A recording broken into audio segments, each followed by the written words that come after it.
K TV ವೀಕ್ಷಕರಿಗೆ ನಮಸ್ಕಾರಗಳು.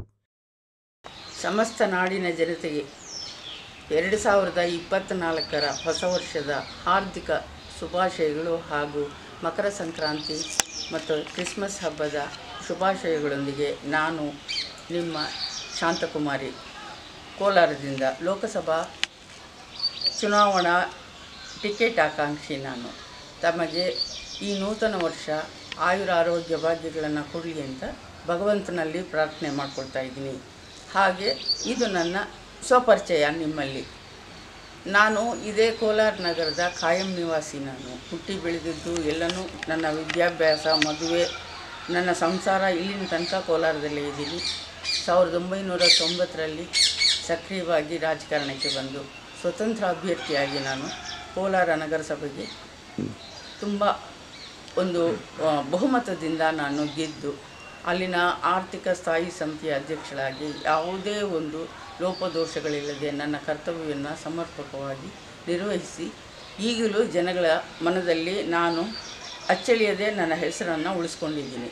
ಹಾಗೆ 2024ರ ಲೋಕಸಭಾ ಚುನಾವಣೆಯಲ್ಲಿ ಈ ನಾರಿ ಶಕ್ತಿ ವಂದನ್ ಅಂತ ಏನು ಕಾನೂನು ನಮ್ಮ ಹೊಸ ಸಂಸತ್ ಭವನದ ಮೊದಲನೇ ಬಿಲ್ ಪಾಸಾಗಿದೆ, ಅದರಂತೆ ಈಗ 33% ಶೇಕಡ 33ರಷ್ಟು ಮಹಿಳೆಯರಿಗೆ ಮೀಸಲಾತಿ, ಅದರಲ್ಲೂ 1/3 ಭಾಗ SC ಮಹಿಳೆಯರಿಗೆ ಮೀಸಲಾತಿ ಇರೋ ಈ ಹಿನ್ನೆಲೆಯಲ್ಲಿ ನನಗೆ ಕಾಂಗ್ರೆಸ್ ಪಕ್ಷದಿಂದ ಟಿಕೆಟ್ ಕೊಟ್ಟಲ್ಲಿ ನಾನು ಬಹುಮತದಿಂದ ಗೆದ್ದು ಕಾಂಗ್ರೆಸ್ ಪಕ್ಷವನ್ನು ಬೆಂಬಲಿಸೋದಷ್ಟೇ ಅಲ್ಲದೆ ಈ ಕೋಲಾರ ಕ್ಷೇತ್ರದ, ಈ ಸಂಸತ್ ಕ್ಷೇತ್ರದ 8 ತಾಲೂಕುಗಳೇನಿದೆ ಅವುಗಳ ಅಭಿವೃದ್ಧಿಗೆ ನನ್ನ ತನು ಮನ ಧನಗಳನ್ನು ಅರ್ಪಿಸಿ ನಾನು ಕೆಲಸ ಮಾಡ್ತೀನಿ ಅಂತ ತಮ್ಮಲ್ಲಿ ಮನವರಿಕೆ ಮಾಡ್ಕೊಳ್ತಾ ಇದ್ದೀನಿ.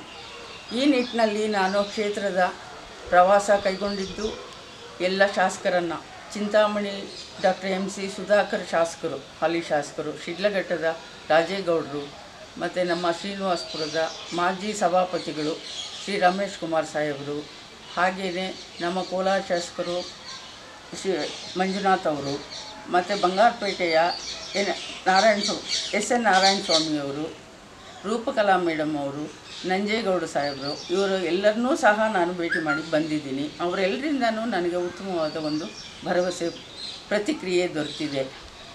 ನನಗೆ ಕಾಂಗ್ರೆಸ್ ಕಾರ್ಯಕರ್ತರಲ್ಲಿ ತಳಮಟ್ಟದ, ಬೂತ್ ಮಟ್ಟದ ಕಾರ್ಯಕರ್ತರಿಂದ ಹಿಡಿದು ಖರ್ಗೆ ಸಾಹೇಬರವರೆಗೆ ನಾನು ಕಾಂಗ್ರೆಸ್ನ ಕಾರ್ಯಾಧ್ಯಕ್ಷರನ್ನ, ಅಧ್ಯಕ್ಷರನ್ನ, ಪದಾಧಿಕಾರಿಗಳನ್ನು ನಾನು ಭೇಟಿ ಮಾಡಿಕೊಂಡು ಬಂದಿದ್ದೀನಿ. ನಮ್ಮ ಜಿಲ್ಲಾ ಕಾಂಗ್ರೆಸ್ ಅಧ್ಯಕ್ಷರು ಲಕ್ಷ್ಮೀನಾರಾಯಣ ಅವರನ್ನು ಸಹ ಮಾಲೂರಿನಲ್ಲಿ ಭೇಟಿ ಮಾಡಿ, ಹಾಗೆ ಮಹಿಳಾ ಘಟಕದ ಅಧ್ಯಕ್ಷರು ರತ್ನಮ್ಮ ಅವ್ರನ್ನ ಸಹ ಭೇಟಿ ಮಾಡಿ ಬಂದಿದ್ದೀನಿ ನಾನು. ಎಲ್ಲರೂ ಸಹ ಒಂದು ಸಕಾರಾತ್ಮಕವಾದ ಒಂದು ಭರವಸೆಯನ್ನು ಕೊಟ್ಟಿದ್ದಾರೆ. ಮತ್ತು ಮಹಿಳೆಯರಿಗೆ ಇದುವರೆಗೂ ಈ ಕ್ಷೇತ್ರದಲ್ಲಿ ಅವಕಾಶ ಕೊಟ್ಟಿಲ್ಲ. ವಂಚಿತರಾಗಿರ್ತಕ್ಕಂಥ ಈ ಮಹಿಳೆಯರಿಗೆ ಅವರ ಕೂಗನ್ನು ಆಲಿಸಿ ಅವರ ಕಷ್ಟಗಳಿಗೆ ನಾನು ಸ್ಪಂದಿಸುವ ಒಂದು ಉದ್ದೇಶದಿಂದ ಅವರಿಗೆ ಸಿಗಬೇಕಾಗಿರುವಂಥ ಈ ಸವಲತ್ತುಗಳು ಏನಿದೆ ಮತ್ತು ಈ ಮೀಸಲಾತಿ ಏನಿದೆ ಅದು ಸಮರ್ಪಕವಾಗಿ ಅವರು ಪಡ್ಕೊಳ್ಳೋ ರೀತಿ, ಅವರಲ್ಲಿ ಜಾಗೃತಿಯನ್ನು ಮೂಡಿಸಬೇಕು ಅಂತ ಅನ್ನೋದು ನನ್ನ ಆದ್ಯ ಕರ್ತವ್ಯ. ಇದು ನನ್ನ ಆದ್ಯತೆ, ನನ್ನ ಚುನಾವಣೆಗೆ ನಿಲ್ಲುವ ಪ್ರಥಮ ಆದ್ಯತೆ ಇದು ಮಹಿಳೆಯರಲ್ಲಿ ಜಾಗೃತಿ ಮೂಡಿಸ್ತಕ್ಕಂಥದ್ದು. ಮತ್ತು ನಮ್ಮ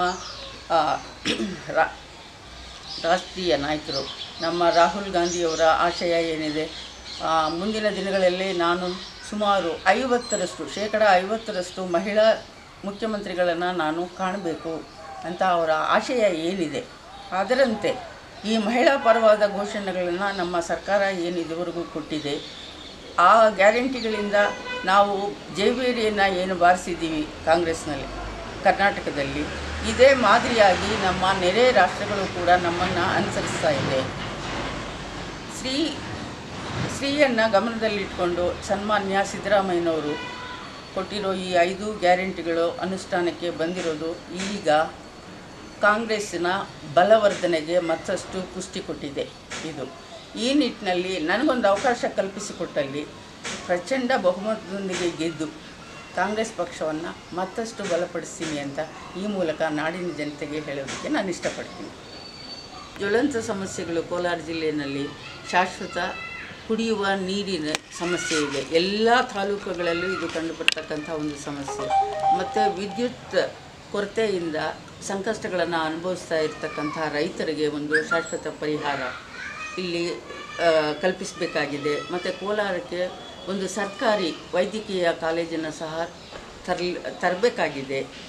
ಇದುವರೆಗೂ ಮಾಡಿರಬಹುದಾಗಿತ್ತು, ಈಗ ಅದನ್ನು ಮಾಡೋ ಒಂದು ಉದ್ದೇಶ ನನಗಿದೆ, ಭಾಳ ದಿನದಿಂದ ಕಾಡ್ತಾ ಇದೆ. ಬೇರೆ ಎಲ್ಲ ಜಿಲ್ಲೆಗಳಲ್ಲೂ ಸರ್ಕಾರಿ ವೈದ್ಯಕೀಯ ಕಾಲೇಜುಗಳು, ಇಂಜಿನಿಯರಿಂಗ್ ಕಾಲೇಜಸ್ಸು ಇದೆ, ನಮ್ಮ ಕೋಲಾರಿನಲ್ಲಿ ಬಿಟ್ಟು. ಕೋಲಾರ ಅತ್ಯಂತ ಹಳೆಯ ಜಿಲ್ಲೆ, ಚಿನ್ನದ ನಾಡು ಇದು. ಇಂಥ ಒಂದು ಜಿಲ್ಲೆಗೆ ಇಲ್ಲದೇ ಇರುವಂಥ ಒಂದು ಸೌಕರ್ಯಗಳು ಬೇರೆ ಎಲ್ಲ ಕಡೆ ಸಿಗ್ತಾ ಇದೆ. ಬಹುಶಃ ಇದು ಯಾರ ಲೋಪನೋ ಗೊತ್ತಿಲ್ಲ ನನಗೆ. ಅದನ್ನಂತೂ ತರೋ ಪ್ರಯತ್ನ ನಾನು ಮಾಡೇ ಮಾಡ್ತೀನಿ ಈ ನಿಟ್ಟಿನಲ್ಲಿ. ಮತ್ತು ಶೈಕ್ಷಣಿಕವಾಗಿ ಇದು ಇನ್ನಷ್ಟು ಮತ್ತಷ್ಟು ಅಭಿವೃದ್ಧಿ ಆಗಬೇಕು. ಈಗ ಸ್ಪರ್ಧಾತ್ಮಕ ಪರೀಕ್ಷೆಗಳೇನಿದೆ, IAS, IPS coaching centres, banking service coaching centres ಇರ್ಬೋದು, SI, PDO ಇಂಥ ಎಕ್ಸಾಮ್ಸ್ಗಿರ್ಬೋದು, ಅವರಿಗೆ ಕೋಚಿಂಗ್ ತಗೊಳ್ಳೋದಕ್ಕೆ ಈಗ ಎಲ್ಲರೂ ಇಲ್ಲ ಹೈದ್ರಾಬಾದ್ ಹೋಗಬೇಕು, ಇಲ್ಲ ಅಂತಂದರೆ ಬೆಂಗಳೂರು ಹೋಗಬೇಕು. ಆ ಸೌಕರ್ಯಗಳು ಇಲ್ಲದೆ ಇರುವಂಥ ಬಡ ಮಕ್ಕಳಿಗೆ ಈ ಸವಲತ್ತುಗಳು ಸಿಗಬೇಕು ಅನ್ನೋದು ನನ್ನ ಪ್ರಥಮ ಆಶಯ. ಇದು ನಾನು ಒಂದು ವಿದ್ಯಾಭ್ಯಾಸಕ್ಕೆ ಬಹಳ ಒಂದು ಪ್ರಾಮುಖ್ಯತೆಯನ್ನು ಕೊಡ್ತಕ್ಕಂಥ ಫ್ಯಾಮಿಲಿಯಿಂದ ಬಂದಿರೋಳು. ನನ್ನ ಮಕ್ಕಳನ್ನೂ ಸಹ ನಾನು ಉನ್ನತವಾದ ವ್ಯಾಸಂಗಗಳನ್ನು ಮಾಡಿಸಿದ್ದೀನಿ. ನಾನು ಅನುಭವಿಸಿರೋ ಕಷ್ಟಗಳು ಬೇರೆಯವ್ರಿಗೆ ಆಗಬಾರ್ದು. ಅದನ್ನು ಬಡ ಮಕ್ಕಳಿಗೂ ಅದು ಸಿಗಬೇಕು. ಎಲ್ರಿಗೂ ಈ ಸೌಕರ್ಯಗಳನ್ನು ಕಲ್ಪಿಸಬೇಕಾಗಿದೆ ನಾವು. ಮತ್ತು ಈ ಸರ್ಕಾರಿ ವಿಶ್ವವಿದ್ಯಾನಿಲಯಗಳಲ್ಲಿ ಏನು ವ್ಯಾಸಂಗ ಮಾಡಿರ್ತಾರೆ ಆ ಮಕ್ಕಳಿಗೆ ಈಗ ಅಷ್ಟೊಂದು ಪ್ರಾಮುಖ್ಯತೆ ಸಿಗ್ತಾ ಇಲ್ಲ. ಪ್ರೈವೇಟ್ ಇನ್ಸ್ಟಿಟ್ಯೂಷನ್ಸ್ ಏನಿದೆ ಮತ್ತು ಪ್ರೈವೇಟ್ ವಿಶ್ವವಿದ್ಯಾನಿಲಯಗಳೇನಿದೆ ಅದಕ್ಕೆ ಮೊರೆ ಹೋಗ್ತಾ ಇದ್ದಾರೆ ಜನ. ಯಾಕಂತಂದರೆ ಈ ಸರ್ಕಾರದ ವಿಶ್ವವಿದ್ಯಾನಿಲಯ ನಮಗೆ ಸಿಗ್ತಾ ಇಲ್ಲ. ಈಗೊಂದು ನಾರ್ತ್ ಇಲ್ಲಿ ಆಗಿದೆ, ಬೆಂಗಳೂರು ಉತ್ತರ ವಿಶ್ವವಿದ್ಯಾನಿಲಯ ಮೊನ್ನೆ ಸಿದ್ದರಾಮಯ್ಯನವರೇ ಇಲ್ಲಿ ಸ್ಥಾಪನೆ ಮಾಡಿದ್ದಾರೆ ತಮಕದಲ್ಲಿ. ಅದೊಂದು ಬಂದಿರೋದು ಸ್ವಲ್ಪ ತೃಪ್ತಿದಾಯಕ ಅದು. ಮತ್ತು ಕೋಲಾರ ಹಿರಿಯ ನಾಗರಿಕರಿಗೆ ಇಲ್ಲಿ ಬಹಳಷ್ಟು ಒಂದು ವಾಕಿಂಗ್ ಮಾಡೋದಕ್ಕಿರಲಿ, ಮಕ್ಕಳ ಆಟ ಆಡೋದಕ್ಕಿರಲಿ, ಈ ಒಂದು ಕನಿಷ್ಠ ಸೌಲಭ್ಯಗಳೇನಿದೆ ಅದರ ಕೊರತೆ ಎದ್ದು ಕಾಣುತ್ತೆ. ಇಲ್ಲಿ ರಸ್ತೆಗಳು ಇಲ್ಲ, ಸರಿಯಾದ ರಸ್ತೆಗಳಿಲ್ಲ, ಒಳಚರಂಡಿ ವ್ಯವಸ್ಥೆ ಸರಿ ಇಲ್ಲ, ನೀರಿನ ವ್ಯವಸ್ಥೆ ಸರಿ ಇಲ್ಲ. ಇವುಗಳನ್ನೆಲ್ಲ ಒಂದು ಶಾಶ್ವತವಾದ ಪರಿಹಾರ ಇದಕ್ಕೆ ಬೇಕು. ಕೋಲಾರಕ್ಕೆ ಒಂದು ರಿಂಗ್ ರೋಡ್ ಬೇಕು. ಇದೆಲ್ಲನೂ ನನ್ನ ಮನಸ್ಸಿನಲ್ಲಿದೆ. ಒಂದು ವೇಳೆ ಕಾಂಗ್ರೆಸ್ ಪಕ್ಷ ನನ್ನನ್ನು ಗುರುತಿಸಿ ನನ್ನ ಶ್ರಮಕ್ಕೆ ಅವರು ಏನೋ ಒಂದು ಗುರುತು ಕೊಡಬೇಕು ಅಂತ ನನಗೇನಾದ್ರು ಟಿಕೆಟ್ ಕೊಟ್ಟಲ್ಲಿ ಜನ ನನ್ನ ಮೇಲೆ ಭರವಸೆ ಇಟ್ಟು ಆರಿಸಿದ ಪಕ್ಷದಲ್ಲಿ ನನ್ನ ಈ ಎಲ್ಲ ಕನಸುಗಳನ್ನು ಈಡೇರಿಸ್ಕೊಳ್ಬೇಕು ಅಂತ ನನಗಿದೆ. ಒಂದು ವೇಳೆ ಪಕ್ಷ ನನಗೆ ಕೊಡದೆ ಬೇರೆ ಯಾರಿಗೆ ಟಿಕೆಟ್ ಕೊಟ್ಟ ಪಕ್ಷದಲ್ಲೂ ನಾನು ಪಕ್ಷಕ್ಕಾಗಿ ದುಡಿತೀನಿ. ಆ ಅಭ್ಯರ್ಥಿಯ ಗೆಲುವಿಗಾಗಿ ನಿಸ್ಸಂಕೋಚವಾಗಿ ನಾನು ಶ್ರಮಿಸ್ತೀನಿ. ಇದರಲ್ಲಿ ಎರಡನೇ ಮಾತಿಲ್ಲ. ಪಕ್ಷ ಇಲ್ಲಿ ದೊಡ್ಡದು, ಅಭ್ಯರ್ಥಿಗಳಿಗಿಂತ ಪಕ್ಷ ದೊಡ್ಡದು. ಯಾರನ್ನು ನಂಬಿ ಪಕ್ಷ ಭರವಸೆ ಇಟ್ಟು ಯಾರಿಗೆ ಟಿಕೆಟ್ ಕೊಡುತ್ತೋ ಅವರಿಗೆ ನಾನು ಕೆಲಸ ಅಂತೂ ಮಾಡ್ತೀನಿ. ಅವರಿಗೆ ಆದ್ಯತೆ ಕೊಡುತ್ತೆ ಕಾಂಗ್ರೆಸ್ ಪಕ್ಷ ಅಂತ ನಂಬಿದ್ದೀನಿ. ಆ ಆಶಾಭಾವನೆಯಲ್ಲಿ ನಾನು ಇದ್ದೀನಿ. ಕೊಡ್ತಾರೆ, ನನ್ನ ಶ್ರಮವನ್ನು ಪರಿಗಣಿಸ್ತಾರೆ, ನನ್ನ ಒಂದು ಅರ್ಹತೆಯನ್ನು ಪರಿಗಣಿಸ್ತಾರೆ. ಅಥವಾ ನಾನು ಪಕ್ಷಕ್ಕೆ ದುಡಿದು ಎಷ್ಟು ನಾನು ಲಾಯಲ್ ಆಗಿ ಇದ್ದೀನಿ ಅಂತ ಗೊತ್ತಿದೆ. ನಮ್ಮ ನಜೀರ್ ಸಾಹೇಬರಿಂದ ಹಿಡಿದು ನಮ್ಮ KH ಮುನಿಯಪ್ಪಾಜಿಯಿಂದ ಹಿಡಿದು ಎಲ್ರಿಗೂ ಗೊತ್ತಿದೆ. 35 ವರ್ಷನೂ ಅವರು ಶಿಡ್ಲಘಟ್ಟ ಮಾಜಿ ಮಂತ್ರಿಗಳು ವಿ ಮುನಿಯಪ್ಪ ಅವರು, ಇವರಿಗೆಲ್ಲರೂ ಗೊತ್ತಿದೆ ನಾನು ಯಾವ ಥರ ಕೆಲಸ ಮಾಡಿದ್ದೀನಿ ನಗರಸಭೆಯಲ್ಲಿದ್ದಾಗ ಅಂತ ಅನ್ನೋದು ಅವ್ರಿಗೆ ಗೊತ್ತಿದೆ. ಈಗಾಗಲೇ ನಾನು ಸಮಾಜಮುಖಿ ಕೆಲಸಗಳಲ್ಲಿ ತೊಡಗಿಸ್ಕೊಂಡಿದ್ದೀನಿ. ಬೆಂಬಲಿಗರಿಗೆ ಒಂದು ಆಶಾದಾಯಕವಾಗಿ ನಾನು ಸ್ಪಂದಿಸ್ತೀನಿ. ಇವೆಲ್ಲನ ಗಮನಿಸಿ ಮತ್ತು ಮಹಿಳೆಯರಿಗೆ ನಾವು ಮೀಸಲಾತಿಯನ್ನು ಮೊದಲನೇ ಬಾರಿಗೆ ಕೊಟ್ಟಂಥ ಒಂದು ಗೌರವ ಕಾಂಗ್ರೆಸ್ ಪಕ್ಷಕ್ಕೆ ದಕ್ಕಿದೆ. ಈಗಾಗಲೇ ತೆಲಂಗಾಣದಲ್ಲಿ ಅವರು ಸಮರ್ಪಕವಾಗಿ ಕೊಟ್ಟಿದ್ದಾರೆ. ಮಹಿಳೆಯರಿಗೆ ಆದ್ಯತೆ ಕೊಟ್ಟು ಅವರನ್ನು ಗುರುತಿಸಿ ಎಲ್ಲ ಒಂದು ಸಮುದಾಯದ ಮಹಿಳಾ ಅಭ್ಯರ್ಥಿಗಳಿಗೆ ತೆಲಂಗಾಣದಲ್ಲಿ ಕೊಟ್ಟಿದ್ದಾರೆ. ಅದೇ ರೀತಿ ಕರ್ನಾಟಕದಲ್ಲೂ ಸಹ ಈ ಸಂಸತ್ತಿಗೆ ಆಯ್ಕೆ ಮಾಡೋದಕ್ಕೆ ಮಹಿಳೆಯರನ್ನ ಇವರು ಆರಿಸ್ತಾರೆ, ಮಹಿಳೆಯರಿಗೆ ಅವಕಾಶ ಕೊಡ್ತಾರೆ ಅಂತ ಹೇಳಿ ಬಹಳ ಬಲವಾಗಿ ನಂಬಿದ್ದೀನಿ. ಅದು ನನ್ನ ಕಾಂಗ್ರೆಸ್ ಪಕ್ಷವೇ ಮೊದಲು ಇದನ್ನು ಇಂಪ್ಲಿಮೆಂಟ್ ಮಾಡಿದ್ದು ಅಂತನ್ನೋ ಒಂದು ಗೌರವಕ್ಕೆ ಪಾತ್ರ ಆಗಬೇಕು ಅಂತ ಅನ್ನೋದು ಸಹ ನನ್ನ ಆಶಯ. ಅವ್ರು ಕೊಟ್ಟೇ ಕೊಡ್ತಾರೆ ಅನ್ನೋ ನಂಬಿಕೆ ನನಗಿದೆ.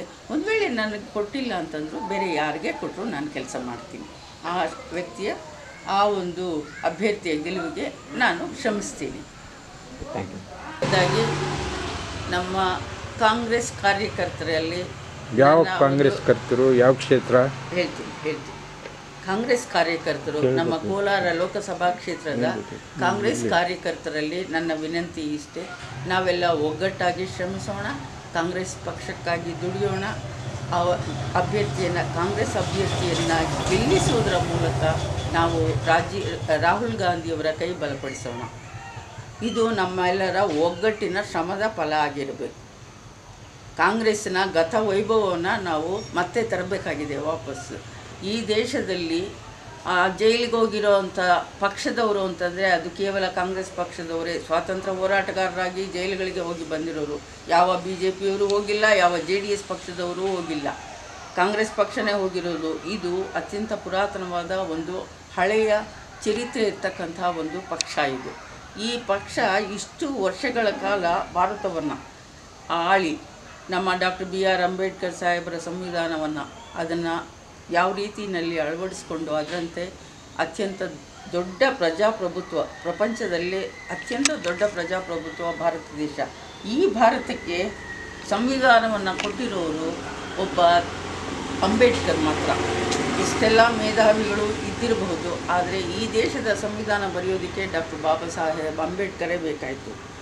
ಈಗ ಆ ಸಂವಿಧಾನವೂ ಸಹ ಅದರ ಬಲಹೀನವಾಗ್ತಾ ಇದೆ, ಅದರಲ್ಲಿ ಮಾರ್ಪಾಡುಗಳು ಹೆಚ್ಚು ಆಗ್ತಾ ಇದೆ. ಈ ಎಲ್ಲ ನಿಟ್ಟಿನಲ್ಲೂ ಸಹ ಕಾಂಗ್ರೆಸ್ ಪಕ್ಷ ಎಚ್ಚೆತ್ತುಕೊಳ್ಬೇಕಾಗಿದೆ. ನಾವು ನೀವೆಲ್ಲ ಒಟ್ಟಿಗೆ ಸೇರಿ ಈ ಗತ ವೈಭವ ಏನಿದೆ ಕಾಂಗ್ರೆಸ್ ಸರ್ಕಾರಕ್ಕೆ, ಇಂದಿರಾಜಿಯವರ ಆ ರಾಜಕೀಯ ಅದು ಏನಿದೆ, ಅವರ ಆಳ್ವಿಕೆ ಏನಿದೆ, ಅದನ್ನು ಮತ್ತೆ ನಾವು ರಾಹುಲ್ ಜಿಯವರ ಮೂಲಕ ತರಬೇಕಾಗಿದೆ ಭಾರತಕ್ಕೆ. ಈ ನಿಟ್ಟಿನಲ್ಲಿ ನಾವು ಎಲ್ಲರೂ ಒಟ್ಟಿಗೆ ಶ್ರಮಿಸೋಣ, ಕಾಂಗ್ರೆಸ್ನ ಗೆಲುವಿಗೆ ಕಾರಣ ಆಗೋಣ.